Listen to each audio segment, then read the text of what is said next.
गुरुर्ब्रह्मा गुरुर्विष्णु गुरुर्देवो महेश्वरा गुरुर्साक्षात् परं ब्रह्म तस्मै श्री गुरुवे नमः।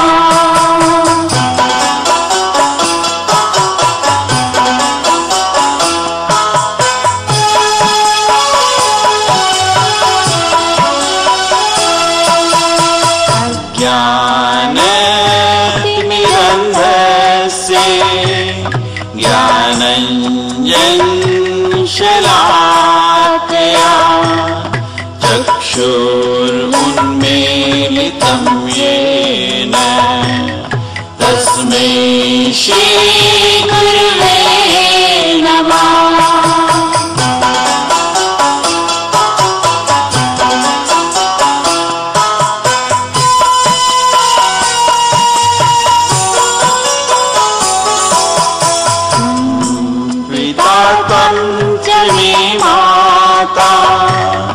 त्वं बन्धो त्वं च देवता संसारे प्रतिबोधार्थं तस्मै श्री गुरुवे नमः।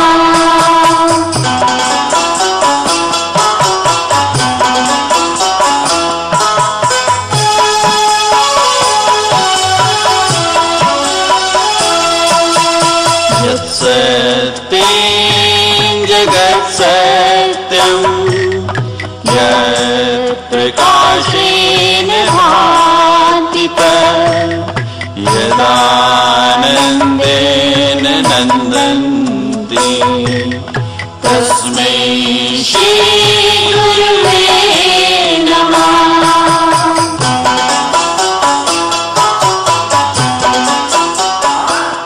वही शंकर बाल गोपाल कृष्ण के रूप में बनकर के आए और वही वो कालिया के यहाँ भी तांडव नृत्य करते हैं। और दिखने में अलग अलग है लेकिन अंदर से दोनों एक है।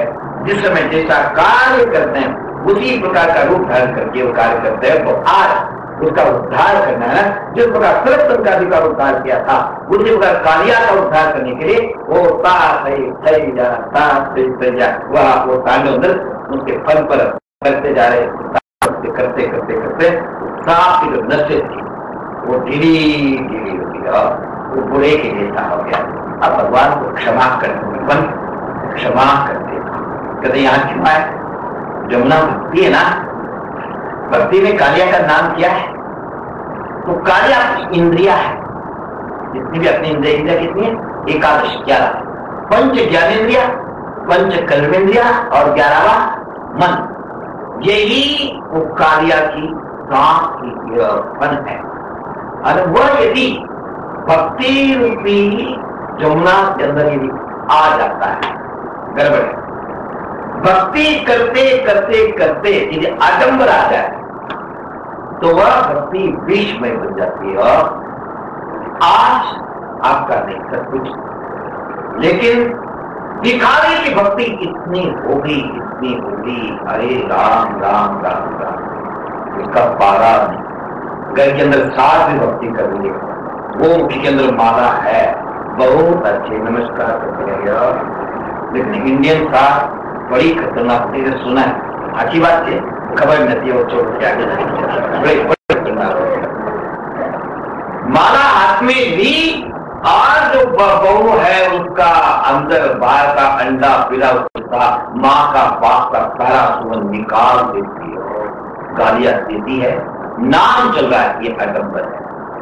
दिखाने की चीज है, ये आडंबर है। माला दिखा के करता है, आडंबर है। जितना भी क्रिया दिखाने के लिए करेंगे वो आडंबर है।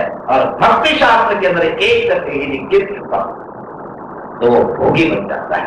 और जहां भोग आता है वहां रोड उसके पीछे पीछे आएगा। भोगे रोड में खुले च्युति में विद्वत्ता आ गई, विद्या वादे कलह, वह कलह सारा का सारा इंसान नीचे गिरता है। और यही पॉइजन है, यही विष है जिंदगी के अंदर। एक बहुत ज्यादा आ गया आज के जमाने के अंदर।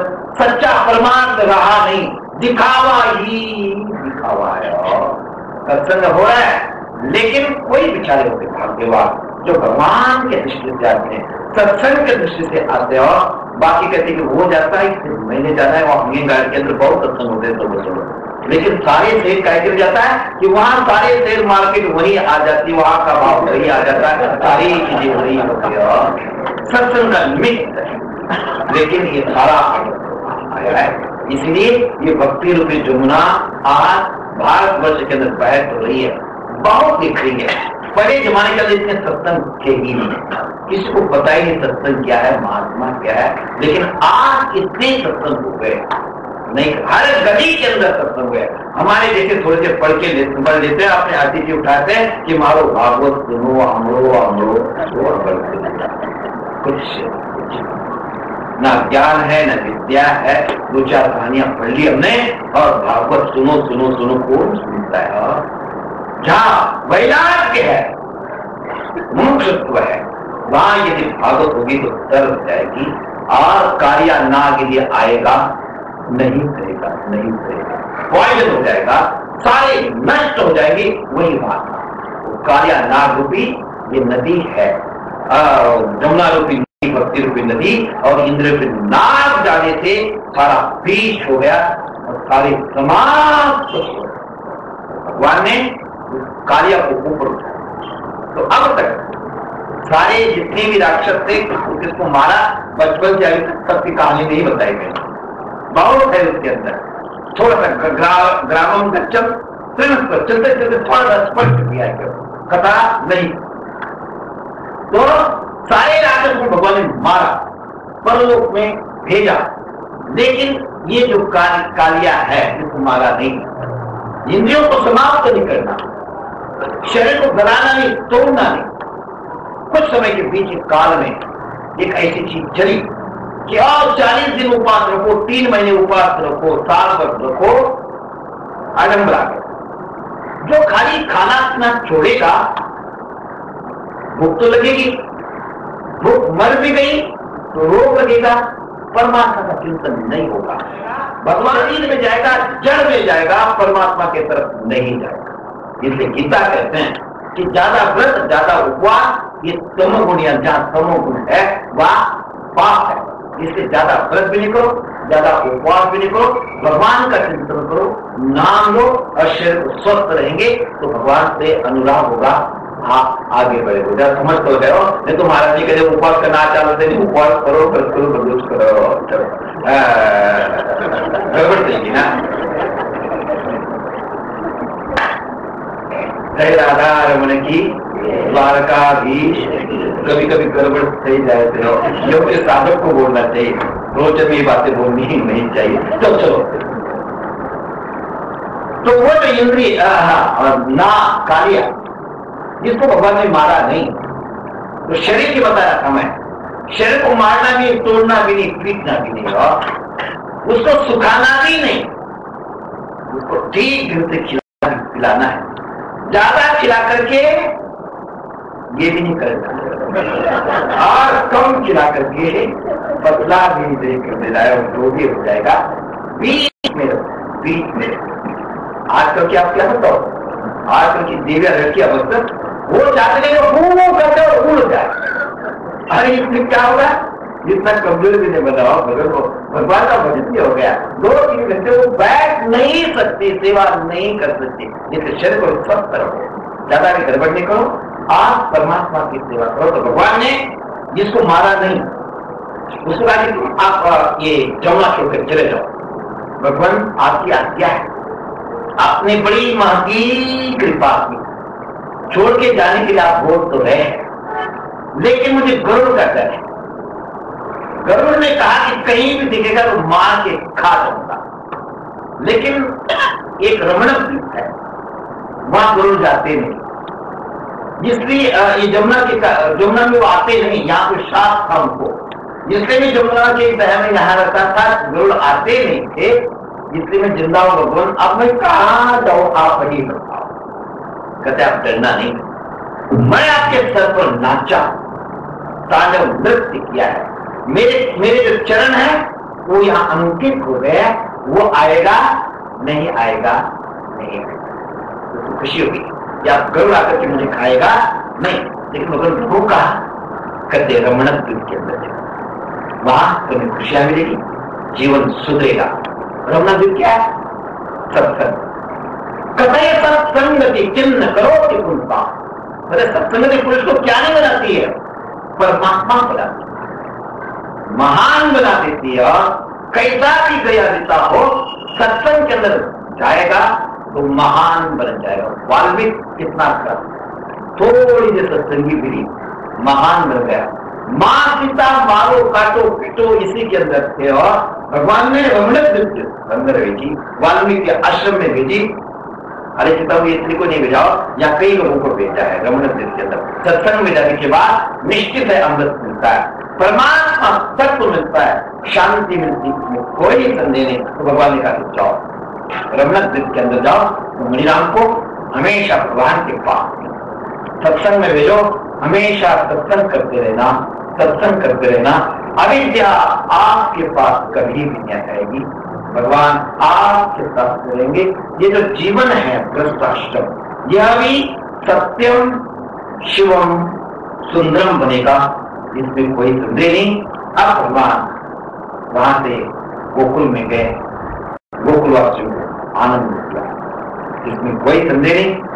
तो अब हर एक गांव में कुछ अपने परंपरागत उत्सव होते हैं, जैसे बाप करता था, दादा करता था, नाना करता था, नानी करता था, उसी के अनुसार चलेंगे।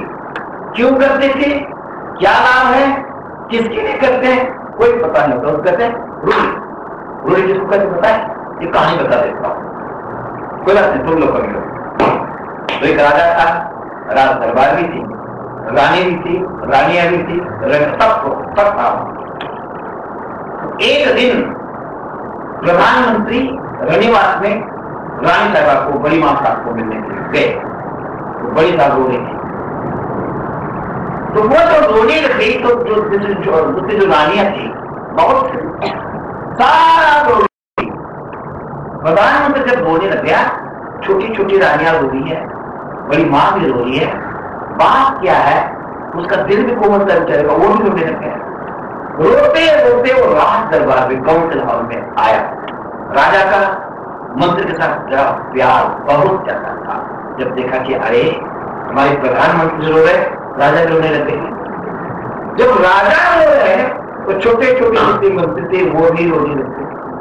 एक मंत्री किसी काम के कारण राजभवन छोड़कर के जब बाहर आया, जो प्रजा थी उस मंत्री का सबका प्यार था, वो रोता है तो सारे लोग रो रहे, पूरा राज्य रोने लग गया, राजमहल रो रहा है। एक महात्मा आया, શું વાત થયું, બધા રડે છે, રડવાનું શું કારણ છે, કાંઈ ખબર નથી।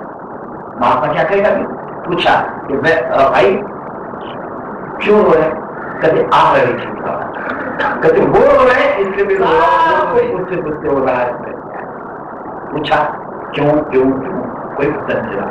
फिर राजमहल में गए, रनिवास में गए, मंत्रियों के पास गए, प्रधानमंत्री ने कहा क्यों रो रहे भाई, क्षमा कर दो, बड़ी मां साहब रो रही थी इसलिए मुझे रोना आ गया।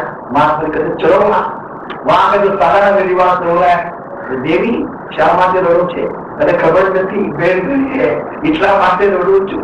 ऐसे करते करते महात्मा बड़ी माता साहब के पास में गए, माता जी क्षमा कर दो, आपके कारण सारी राजधानी रो रही है, क्या कष्ट है।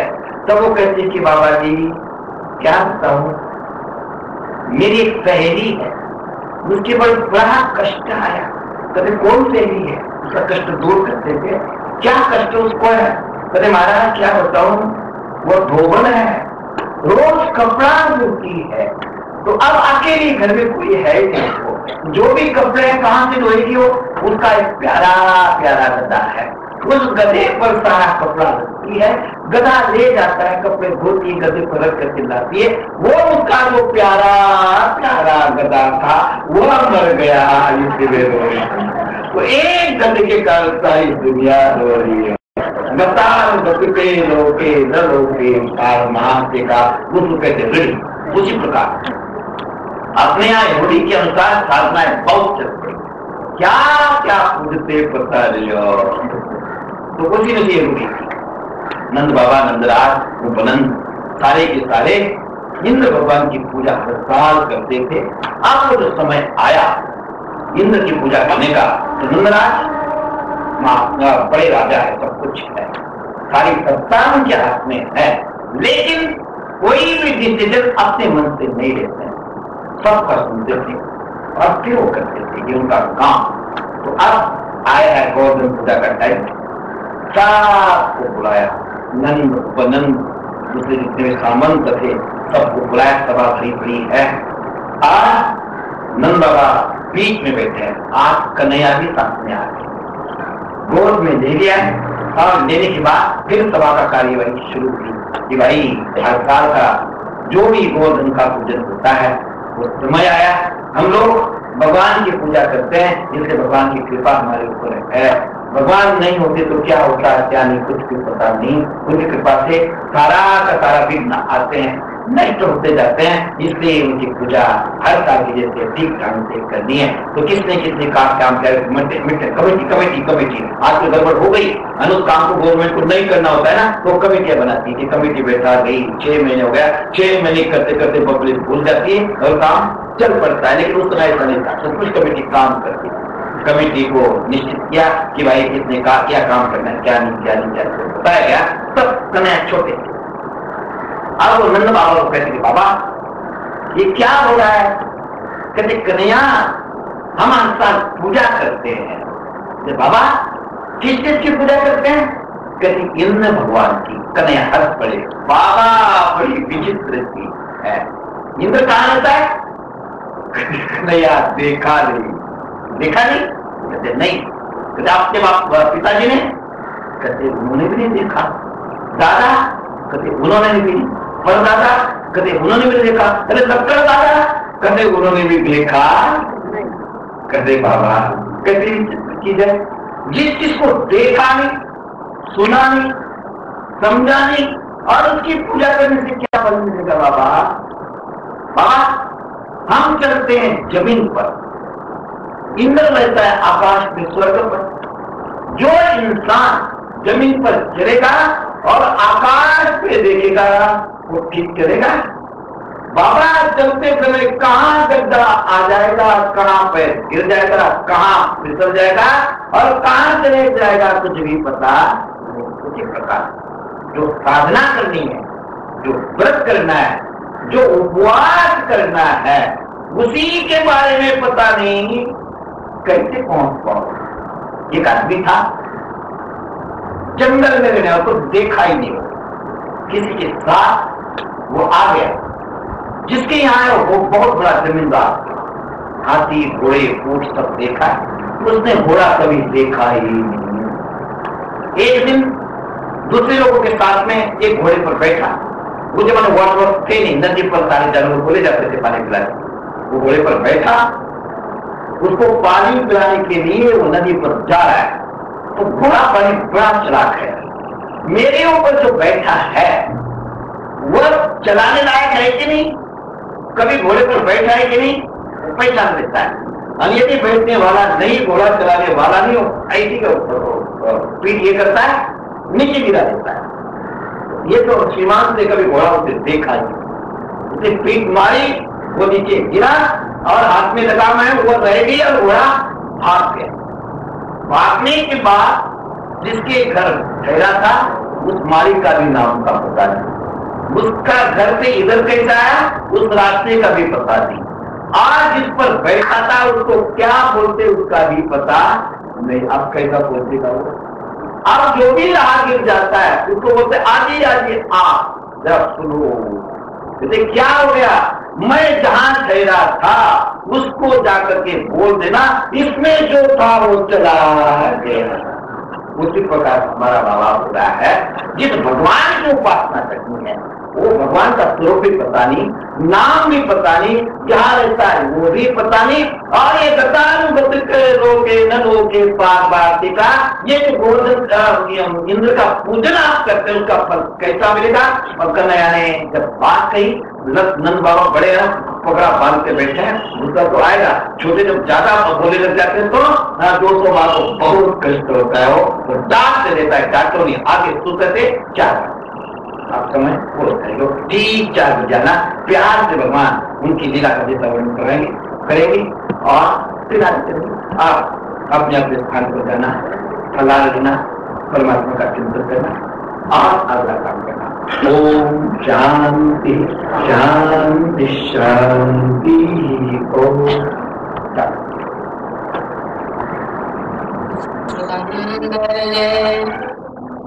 अवने आवने गुलशन मने वावंदे जमाना ना बदा पुण्य जमाना ने मुबारक हो, उम्मीद को पाप ने मारा एवा मने नयन दे कृष्ण कन्हैया आजे बता मारे गोकुल धाम आजे। सजयति सिंधुरवदनो देवो यत्पाशपङ्कजस्मरणम् वासरमणिव तमसा राशिं नाशयति विघ्नानां हरिरेव जगदेव हरिः हरितो जगतो नहीं भिन्नतु इति यस्य मतिः परमार्थगतिः स नरो भवसागरमुद्धरति यं ब्रह्मा वरुणेन्द्र रुद्रमन्तस्तुन्वन्ति दिव्यैस्तवैः वेदैः साङ्गपदक्रमोपनिषदैः गायन्ति यं सामगाः ध्यानावस्थितेन मनसा पश्यन्ति योगिनो यस्यान्तन्न विदुः सुरासुरगणा देवाय तस्मै नमः। ओम आपदामपहर्तारं दातारं सर्वसम्पदां लोकाभिरामं श्रीरामं भूयो भूयो नमाम्यहम्। ओम भद्रं कर्णेभिः शृणुयाम देवाः भद्रं पश्येमाक्षभिर्यजत्राः स्थिरैरङ्गैस्तुष्टुवापुंसस्तनूभिर्व्यशेम देवहितं यदायुः स्वस्तेन इन्द्रो वृद्धश्रवाः स्वस्तेनः पूषा विश्ववेदाः स्वस्तेन सुतारिक्षो अरिष्टनेमिः स्वस्ति नो बृहस्पतिर्दधातु ओम शांति शांति शांति। ओम श्री राम जय राम श्री राम जय राम श्री राम जय राम श्री राम जय राम श्री राम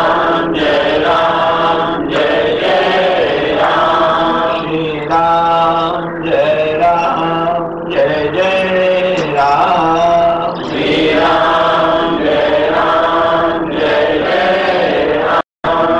धर्म की जय हो, अधर्म का नाश हो, प्राणियों में विश्व का कल्याण हो, भारत माता की जय हो। हर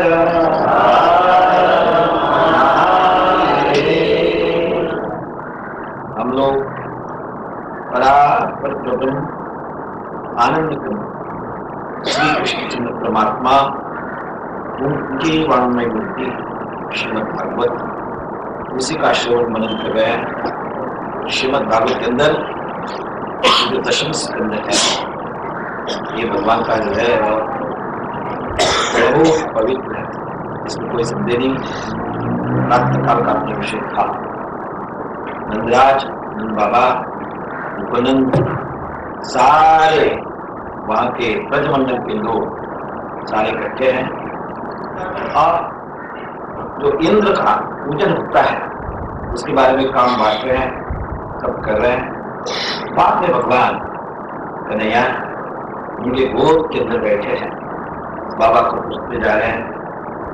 पूछते हैं, भगवान कहते हैं, भगवान बहुत बड़ी क्रांति की है जीवन के अंदर। इसके पहले बचपन के अंदर वहां के लोग मेहनत करते थे, सब कुछ है, लेकिन मेहनत का जो फल है, दूध, दही, मक्खन, अन्य चीजें, जो अच्छी चीजें हैं, थोड़े से पैसे के लिए वो बेच लेते हैं और पैसा इकट्ठे करते समय बालकों को न घी मिलता है, न दूध मिलता है, न दही मिलता है, न मक्खन मिलता है। भगवान ने देखा और जो भगवान चराचर के अंदर है, इन बालकों के अंदर भी है। उनको ये चीज मिलती नहीं और पैसे के चक्कर में पड़ करके ये लोग सारा का सारा चीज बेच देते हैं। भगवान ने समझाने की कोशिश की, लेकिन एक व्यक्ति को जानने के चक्कर में पड़ जाता है ना, फिर मानता नहीं, उसी के अंदर सारा जीवन दे देता है और भगवान भी दूर जाता है। एक कथा बताई ना, जड़ जो पदार्थ है, गाड़ी, झगड़ा, उस पर सारा जड़ पदार्थ है और उसे प्यार करते हुए भगवान को जड़ के नीचे रखते हैं और नहीं, हम धन के लिए नहीं और धन हमारे लिए, लेकिन इंसान भूल जाता है। उस प्रकार गोपिका ने, वहां के लोग सारी चीज मथुरा में बेचते हैं, उन्होंने नहीं माना। भगवान ने फिर सारे क्रांतिकारी इकट्ठे किए, इनकलाब दिया और जिसने माना उसको धन्यवाद दिया। जो नहीं मानता है फिर मार करके, पीट करके, इधर उधर करके सारे दही दूध बेचना बंद किया, बाल को किया है। भगवान कहते हैं कि जो बालक घर में रो रहा है और बाहर वो सारे दे देते हैं, परमात्मा के बारे में कहा जाता है जो आप कमाते हो और कमाने के बाद यदि बालकों के काम में नहीं आता है, जिनके हृदय के अंदर परमात्मा है, जो भी घर के सदस्य हैं उनको नहीं देते हैं और बाहर देते। दान के लिए भी बताया है, पहले अपने घर के बच्चों को संतुष्ट करना, घर के जो सदस्य है उनको संतुष्ट करना, उसके बाद यदि भगवान देता है तो उनको दान करना। और कभी कभी माताओं को घर खर्चे के लिए दिया जाता है 10,000, 5,000, 20,000, 20,000